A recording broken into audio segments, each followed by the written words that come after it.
for 1964 Bonneville Slim 3 to a Turbo 400.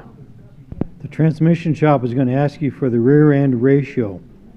The code number can be located here, and then you're going to have to go over to the book to the corresponding number. Mine was number 2, and which is here, and went over to 2.69.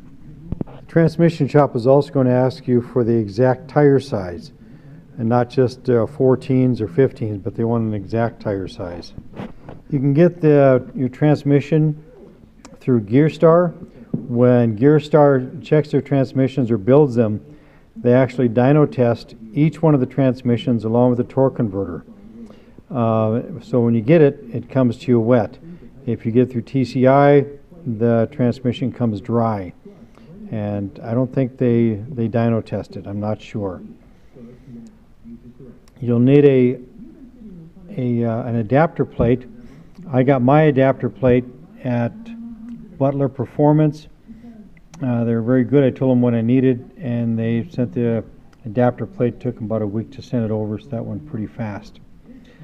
The other thing that happens is you're going to need to adjust the transmission and engine down and adjust the rear end up. In order to get the proper degrees, I use this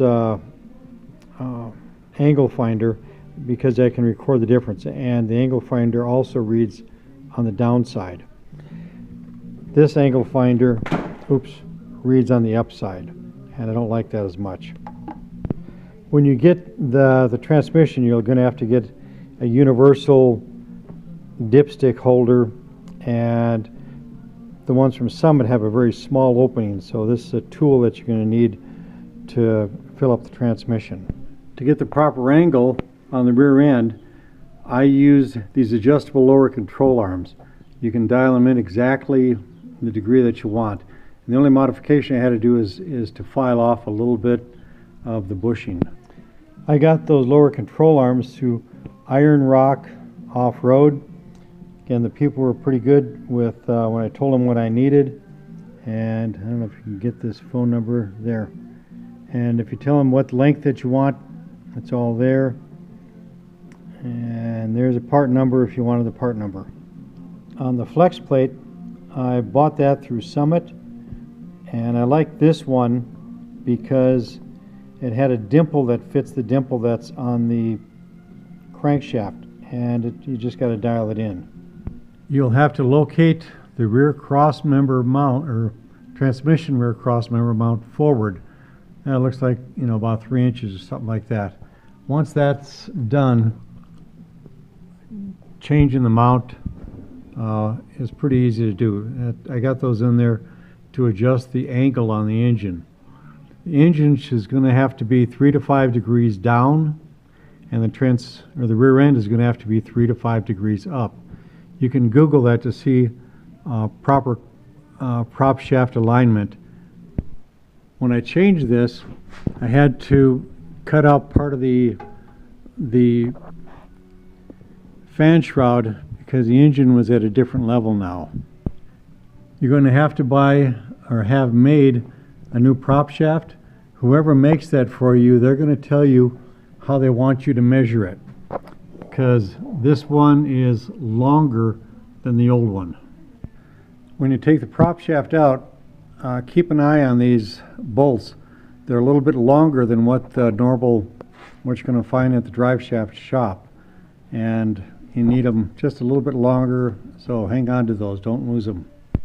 The other thing you're going to have to do is massage the tunnel cover in 2 areas. One right above the U-joints, and I used a pneumatic hammer to do that because you can get a nice rounded area there. And you have to do it here, and also right, and I can't see it clearly, right up in there. And you're going to have to move that around, otherwise the transmission won't fit up there. The linkage I got at Summit, when you adjust it, you put it in park, and then align it so it runs with your with the numbers on the dashboard. But this one and this up at the top has got a 3/8 banjo bolt, and I had to get that banjo bolt at Granger and then just weld it onto this rod. You got to bend the rod so it all fits in there and shifts nice. This is from a universal splash shield. You get it at Summit if you want. It fits everything and doesn't fit anything, but it does keep the dirt and rocks off the ring gear. I would put in it, and I bought a better oil cooler. I got a lot of stuff at Summit only because they're right by me. I bought a larger oil cooler and mounted that in front of the AC condenser. So it's just something else you may want to put on there. You can get some universal lines through Summit again, get the measurements before you do that. On the torque converter, I bought a 1300 stall torque converter because I'm towing a trailer. And you can put a 1700 stall, which is okay. To me, it's a little bit sluggish. The 1300 is a little bit faster on the takeoff, and to me, it feels a little bit better when you're driving it. It does not affect the top end. You have to change the oil and the transmission 500 miles after you put it in, change the filters and everything. And what I do is I put the additional 2 quarts on there, so you know it has a different filler and a different pickup. This was the universal dipstick holder and then the oil cooler line. Well, I hope this was helpful if you're going to do that conversion.